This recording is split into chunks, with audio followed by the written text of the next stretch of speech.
जय हिंद प्यारे बच्चों। तो स्वागत है आप सभी लोगों का आपके अपने प्यारे से YouTube channel CKS online classes में। तो प्यारे बच्चों, आज की इस क्लास में हम लोग पढ़ने वाले हैं क्लास 12 हिस्ट्री के लघु एवं दीर्घ उत्तरीय प्रश्न उत्तर को, जो कि 2025 के बोर्ड परीक्षा के लिए काफ़ी महत्वपूर्ण है। और यहाँ से प्रश्न आपके सीधे सीधे परीक्षा में पूछे ही जाएंगे और देखने को भी मिलेगा बाबू। तो आप लोग इस क्लास को शुरू से लास्ट तक जरूर देखिएगा, जिससे आपको ये सभी क्वेश्चन अच्छी तरीके से याद हो जाए।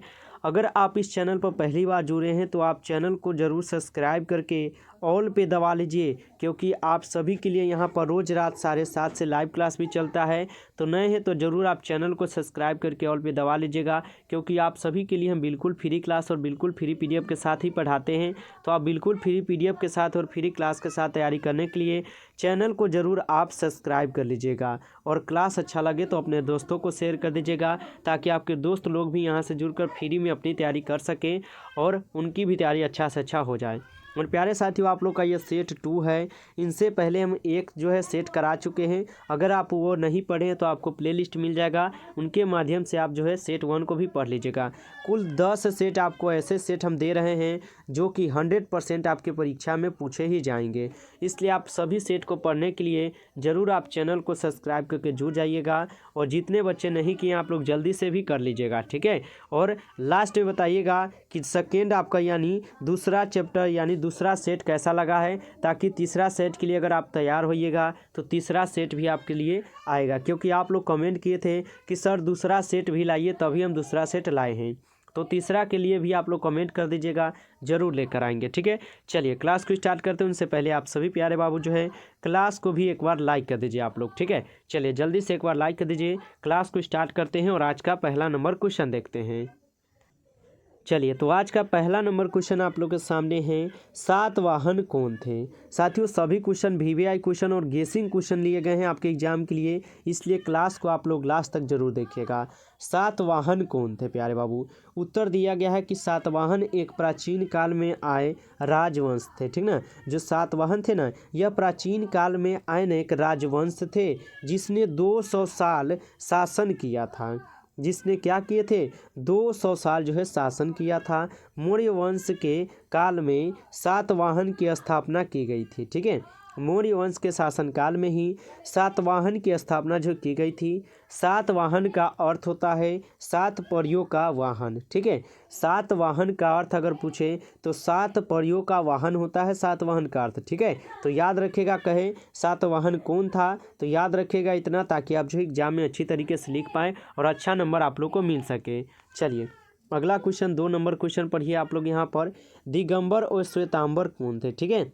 दिगंबर और श्वेतांबर जो है कौन थे, इसको ध्यान से आप लोग समझिएगा। उत्तर क्या दिया गया है। उत्तर है दिगंबर और श्वेतांबर जैन धर्म के मुख्य शाखाएं हैं। दिगंबर और श्वेतांबर जो है ना, ये जैन धर्म के प्रमुख यानी मुख्य शाखाएं हैं, ठीक है। जिसका विभाजन कनिष्क के काल में हुआ था। जिसका विभाजन किसके काल में, तो कनिष्क के काल में ही ना हुआ था। दिगंबर और श्वेतांबर का क्या है, विभाजन, ठीक है। याद रखिएगा। दिगंबर का अर्थ यह होता है कि न वस्त्र, अर्थात पहले जो साधु लोग थे ना नंगे रहते थे। दिगंबर का अर्थ होता है जो लोग जो है ना कपड़ा नहीं पहनते, यानी सिर्फ नंगे ही रहते। जैसे पहले की अगर बात की जाए, पहले जो है ना साधु संत जो थे ना, वह कपड़ा नहीं पहनते थे, सिर्फ नंगे रहते थे, ठीक है। तो उसे दिगंबर कहते हैं। और श्वेतांबर का अर्थ यह होता है कि पहले के साधु लोग सफ़ेद वस्त्र पहनते थे। श्वेतांबर का अगर अर्थ बोला जाए तो श्वेतांबर का अर्थ लिख दीजिएगा कि पहले के जो साधु लोग होते थे ना, वे सफ़ेद वस्त्र पहनते थे, ठीक है। उसी को श्वेतांबर कहते हैं। जो सफ़ेद वस्त्र पहनते थे उसको श्वेतांबर बोलते हैं, और जो नहीं पहनते थे ना, सीधे नंगे रहते थे, उसको हम लोग दिगंबर बोलते हैं, ठीक है। तो याद रखिएगा प्यारे बाबू, ये सभी क्वेश्चन बहुत VVI क्वेश्चन है। आप लोग क्लास को लास्ट तक देखिए और दोस्तों को जरूर शेयर कीजिए, ताकि उनका भी तैयारी बाबू लोग हो जाए, ठीक है। चलिए अगला नंबर क्वेश्चन 3 नंबर देखिए। 3 नंबर क्वेश्चन क्या है। चलिए तो 3 नंबर क्वेश्चन आप लोग के सामने है, इतिहास लेखन में अभिलेखों का क्या महत्व है, ठीक ना। इतिहास लेखन में, लेखन कहने का मतलब इतिहास जब लिखा है ना, तो उसमें अभिलेखों का क्या महत्व था। अभिलेख कहने का मतलब है कि जब कोई भी घटना पहले होता था ना, तो वो पत्थर पर लिख दिया जाता था, ठीक है। चलिए हम क्वेश्चन और आंसर के जरिए आपको समझाते हैं। उत्तर है इतिहास लेखन में अभिलेखों का होना अति महत्वपूर्ण है, ठीक ना। यानी इतिहास में क्या, इतिहास लेखन में अभिलेखों का होना अति ही महत्वपूर्ण है। हैं क्योंकि इससे क्या है, हमें प्राचीन सभ्यता की संस्कृति, रीति रिवाज, परंपरा, राजा महाराजा, खान पान के बारे में ना जानकारी मिलती है। किससे? अभिलेख से। ठीक है, ठीक है। अतः इतिहास के लेखन में अभिलेखों का होना अति ही महत्वपूर्ण है। ठीक है, अतः इतिहास के लेखन में क्या अभिलेखों का होना बहुत ही महत्वपूर्ण है। यानी पहले मान लीजिए कि हमको क्या पता है कि पहले क्या कैसा खाना पीना था, कैसे लोग रहते थे, कैसा राजा महाराजा था, हमको पता चलता जब नहीं लिखाया होता। यानी लिखाया है बुक में चाहे कहीं पर भी, तभी ना हम लोग जान पा रहे हैं कि हाँ पहले ऐसा था, क्या था, नहीं था, ये उनके बारे में हम लोग पढ़ रहे हैं, जान रहे हैं। ठीक है, यानी इतिहास लेखन में लेखकों का महत्व बहुत ही है, आप लोग याद रखिएगा। ठीक है, चलिए आगे बढ़ते हैं। अगला नंबर क्वेश्चन आप लोग यहाँ पर 4 नंबर क्वेश्चन पढ़िए। 4 नंबर क्वेश्चन है 1857 की क्रांति के विद्रोह को सिपाही विद्रोह के नाम से भी जाना जाता है।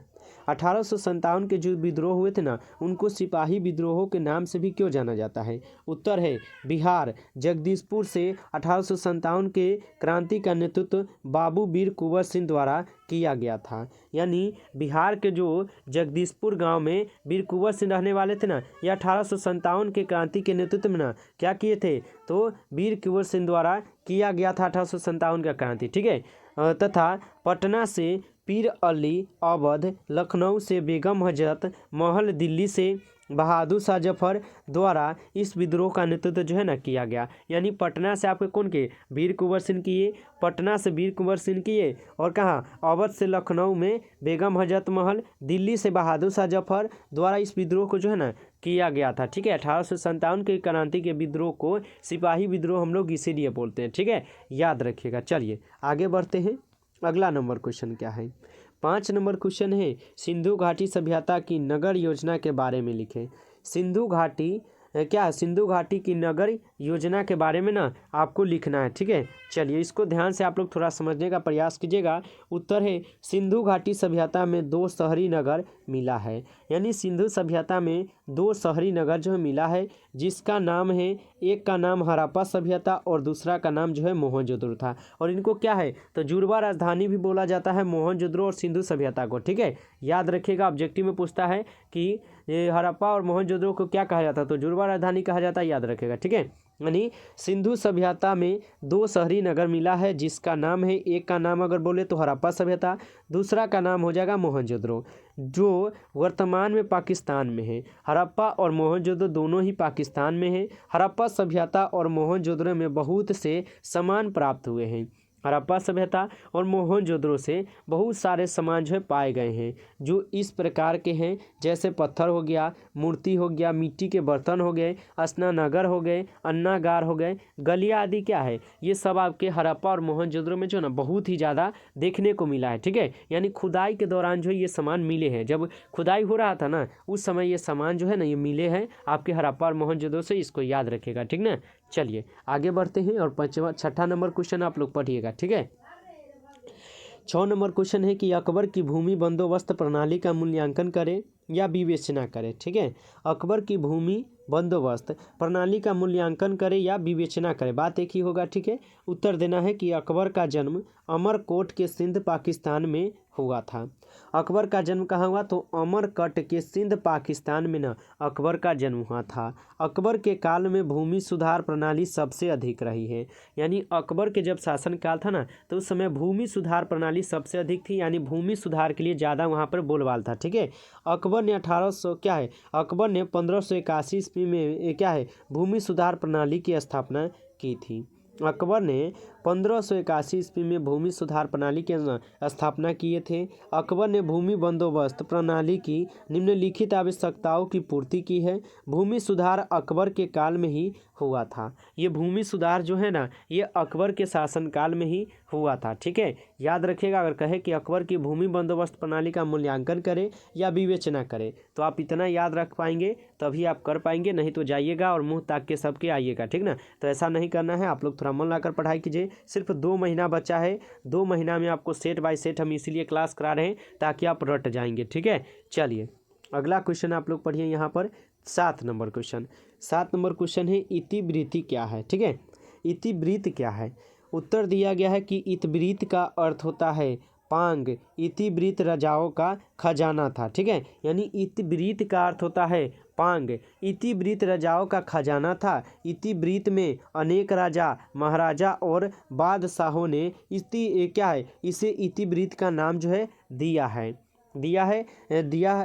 है ठीक है। ये इतिवृत्ति मुगल राज्य की संस्थाओं के बारे में महत्वपूर्ण जानकारी देती है। ठीक है, ये इतिवृत्ति जो है ना मुगल संस्थाओं के बारे में बहुत ही महत्वपूर्ण जानकारी जो है देती है, याद रखेगा। ठीक है, चलिए आगे बढ़ते हैं। अगला नंबर क्वेश्चन है 8 नंबर। ठीक है, 8 नंबर क्वेश्चन क्या, ध्यान से पढ़िए इसको।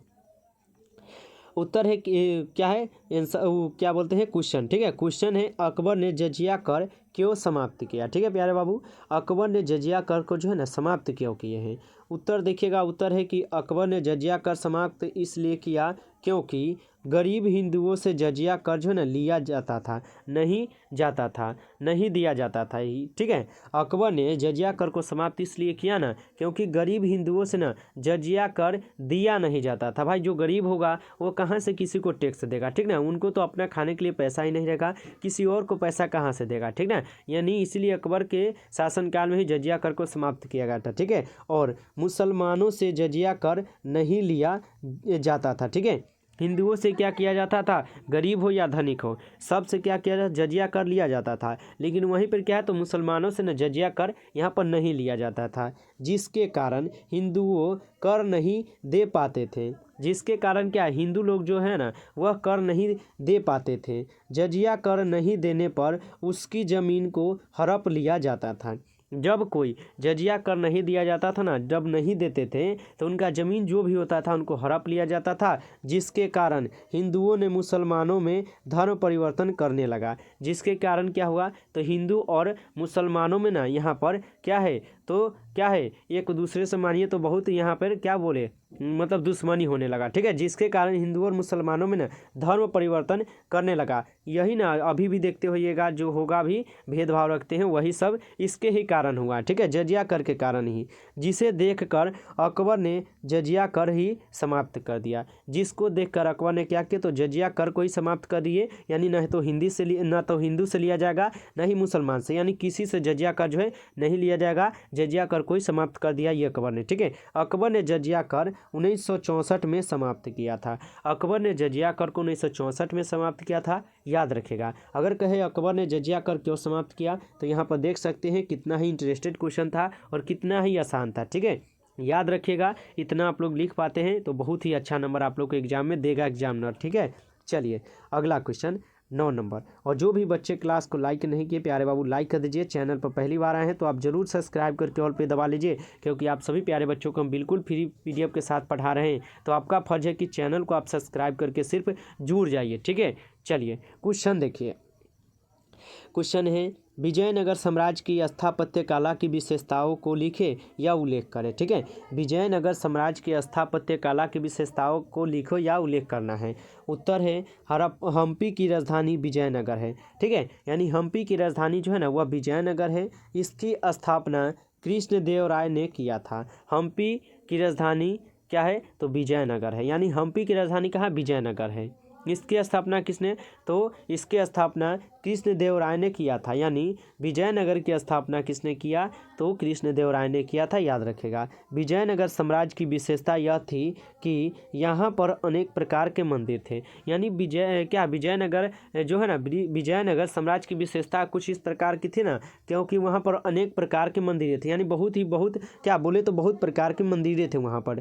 कृष्णदेव राय ने हजारा एवं विट्ठल स्वामी मंदिर का निर्माण करवाया था।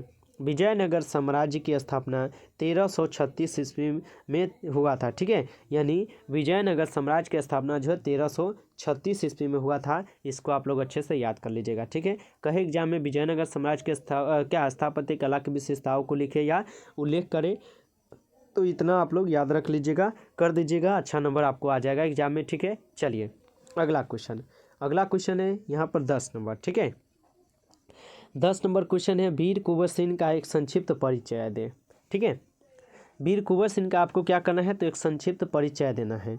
उत्तर है वीर कुंवर सिंह का जन्म 13 नवंबर 1777 को बिहार के भोजपुर जिले के जगदीशपुर गांव में हुआ था। वीर कुंवर सिंह का आपको संक्षिप्त परिचय देना है। उत्तर क्या देना है, वीर कुंवर सिंह का जन्म 13 नवंबर 1777 को बिहार के भोजपुर जिले के कहाँ जगदीशपुर गांव में हुआ था इनका जन्म। अनेक माताजी का नाम क्या पंचरत्न कुंवर था, यानी क्या वीर कुंवर सिंह के माता का नाम जो था ना, माता जी का नाम था पंचरत्न कुंवर था। वीर कुंवर सिंह 1857 की क्रांति से जुड़े थे। वीर कुंवर सिंह क्या थे, तो वीर कुंवर सिंह 1857 की क्रांति से जुड़े थे। वीर कुंवर सिंह क्या है, बृहद अवस्था में भी युद्ध दिखाकर युवाओं को प्रेरित किया। यानी वीर कुंवर सिंह बृहद अवस्था हो, यानी वो जब बूढ़े हो गए ना, फिर वो क्या किए, तो युद्ध दिखाकर यानी युद्ध में लड़कर युवाओं को क्या किए, तो प्रेरित किए थे। यानी उनको क्या है, हौसला दिए थे कि आप तो और भी नौजवान हैं, आप तो और भी अपने देश के लिए जो है बहुत कुछ कर सकते हैं। ठीक है, तो याद रखिएगा, अगर कहे वीर कुंवर सिंह का एक संक्षिप्त परिचय दे तो इतना याद रख लीजिएगा, आप लोग लिख दीजिएगा। ठीक है, चलिए अगला क्वेश्चन है 11 नंबर क्वेश्चन, इसको ध्यान से पढ़िए। ठीक है, उत्तर दिया गया है, क्वेश्चन दिया गया है कि चंपारण सत्याग्रह का क्या कारण थे। ठीक है, चंपारण सत्याग्रह के क्या कारण थे। उत्तर दिया गया है चंपारण सत्याग्रह के निम्नलिखित कारण थे। यानी चंपारण सत्याग्रह की अगर बात करें तो बहुत सारे कारण हैं। ठीक है, लेकिन हम लोग कुछ यहाँ पर जानते हैं जो आप लिख सकते हैं और अच्छा से अच्छा नंबर पा सकते हैं। उत्तर लिखेगा पहला में कि पहले अंग्रेज ने किसानों से नील की खेती ज़बरदस्ती करवाते थे। यानी पहले जो है ना, हमारा देश तो गुलाम ही था, आपको भी पता है कि पहले अंग्रेज जो थे ना किसानों से नील की खेती ज़बरदस्ती करवाते थे। और आपको पता होना चाहिए, जहाँ पर नील की खेती अगर एकदा होगा ना, वहाँ की ज़मीन बहुत ही बंजर हो जाएगा, वहाँ पर 5-6 साल जो है ना कुछ भी नहीं होगा अनाज। ठीक है, यानी वहाँ की ज़मीन एकदम बंजर हो जाएगा, याद रखिएगा। ठीक है, अंग्रेज का कहना था कि नील की खेती करना है। ठीक है, अंग्रेज़ों का कहना था कि जो भी किसान है, अगर जिसको भी 20 कट्ठा ज़मीन है, वह 3 कट्ठा में क्या करेगा, तो नील की खेती उनको करना है तो करना ही है। ठीक है, इससे किसान और संतोष थे, इससे किसान क्या थे, असंतोष थे। ठीक ना, यानी वह खुश नहीं थे, वह करना नहीं चाहते थे। भाई कैसे करेगा, अपना ज़मीन को बर्बाद थोड़ी करेगा, कोई खेती बाड़ी थोड़ी छोड़ देगा। ठीक है, यानी वह असंतोष थे। ठीक है, दो में लिख दीजिएगा चंपारण सत्याग्रह 1917 ईस्वी को हुआ था। चंपारण सत्याग्रह जो है 1917 ईस्वी में हुआ था। इसके प्रवर्तक महात्मा गांधी थे। चंपारण सत्याग्रह तो आपको पता ही है 1917 में हुआ और इसके प्रवर्तक थे महात्मा गांधी। गांधी जी ने इस आंदोलन की शुरुआत की थी, जिसमें चंपारण के किसानों ने उसका साथ दिया था। यानी जिसमें क्या कहते हैं, चंपारण के जो भी किसान थे वह गांधी जी का बहुत साथ दिए थे, क्योंकि चंपारण में जो भी घटना होती थी वह गांधी जी क्या कहते उनको सॉल्व करने के लिए गए थे। ठीक है, 3 में लिख दीजिएगा कि अंग्रेजों का अत्याचार भी बहुत बढ़ रहा था। अंग्रेजों का अत्याचार जो है ना हमारे भारत में जो बहुत ज़्यादा बढ़ रहा था, चंपारण में उसके कारण भी सत्याग्रह की शुरुआत हुई थी। चंपारण में जो है ना उसके कारण ही सत्याग्रह की शुरुआत हुई थी, नहीं तो सत्याग्रह कभी नहीं होता। ठीक है, और हम लोग इतना नहीं पढ़ते और हमको माथा जो इतना नहीं खा पाता। ठीक है, याद रखिएगा। चलिए आगे बढ़ते हैं। अगला नंबर क्वेश्चन है यहाँ पर 12 नंबर। 12 क्वेश्चन है 1857 के विद्रोह के तत्कालिक कारण क्या थे। 1857 के विद्रोह के तत्कालिक कारण क्या थे। उत्तर है 1 में क्या लिखिएगा, 1 में लिख दीजिएगा कि 1856 ईस्वी में सरकार ने सैनिकों से पुराने बंदूक वापस मांग लिया और उसके स्थान पर नए बंदूक दिए थे।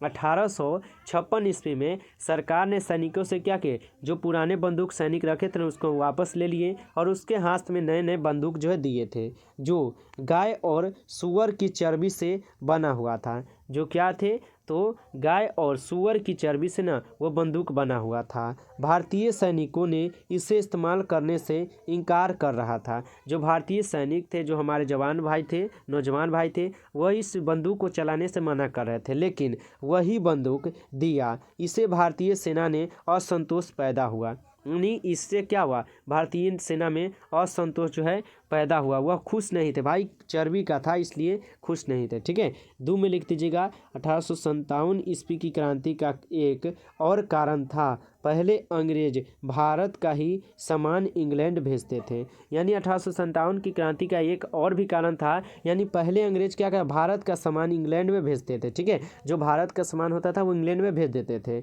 और वही सामान भारत में व्यापार के लिए भेजा जाता था। भारतीय किसान से कम दाम में ले जाता था, परंतु वही सामान महंगे दामों में भारतीय किसान खरीदते थे। यानी यहाँ पर उल्टा है, ठीक है।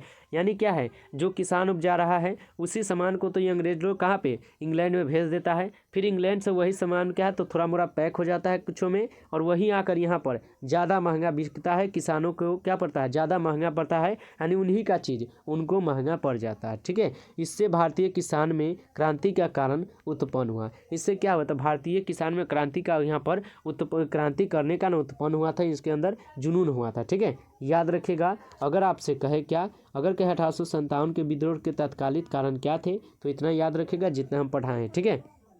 चलिए प्यारे बच्चों, आज की इस क्लास में 12 क्वेश्चन रहने देते हैं, और इन 12 क्वेश्चन को आज के दिन में ही आपको रट जाना है, और रट कर हमको ज़रूर आप लोग मैसेज कर दीजिएगा व्हाट्सएप पर, ताकि आप लोग को हम जान पाए कि बाबू आप रटे हैं कि नहीं, ठीक है। चलिए तो प्यारे बाबू, जैसा क्लास लगा आप लोग जो बताइए, और सेट 2 कैसा लगा, और 3 अगर आपको पढ़ना हो तो कमेंट कीजिएगा, ठीक है। ज़रूर कमेंट कीजिएगा, ताकि हम 3 जो है आपका सेट लेकर आएंगे जल्दी ही, ठीक है।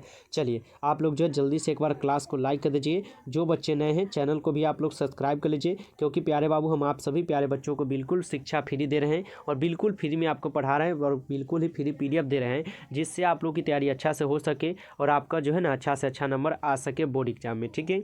इसलिए आप लोग ज़रूर जो है चैनल को सब्सक्राइब कर लीजिए। अच्छा लगा हो तो अपने दोस्तों को शेयर कर दीजिएगा, ताकि वे भी दोस्त आपके आकर यहाँ से बिल्कुल अपनी फ्री में तैयारी कर पाएँ, और उसकी भी तैयारी हो जाए, और उनको कोई भी दिक्कत जो है एग्जाम में ना हो पाए, ठीक है। तो इसलिए आप ज़रूर शेयर कर दीजिएगा, चैनल को आप ज़रूर सब्सक्राइब कर लीजिएगा, और उनसे भी करवा लीजिएगा, ठीक है। चलिए तो जो भी नए बच्चे होंगे आप लोग इस नंबर पर मैसेज कर लीजिएगा PDF के लिए 962 18 834, ठीक है। आप लोग का नंबर है, इस नंबर पर आप लोग मैसेज कीजिएगा, आपको PDF जो यहाँ पर बिल्कुल फ्री मिलेगा। आप लोग अच्छे से सिर्फ पढ़ाई करते चलिए, ठीक है। चलिए मिलते हैं फिर नेक्स्ट क्लास में, तब तक के लिए सभी प्यारे बच्चों को बेस्ट ऑफ लक। आप लोग मन लाकर पढ़ाई करते रहिए प्यारे बाबू।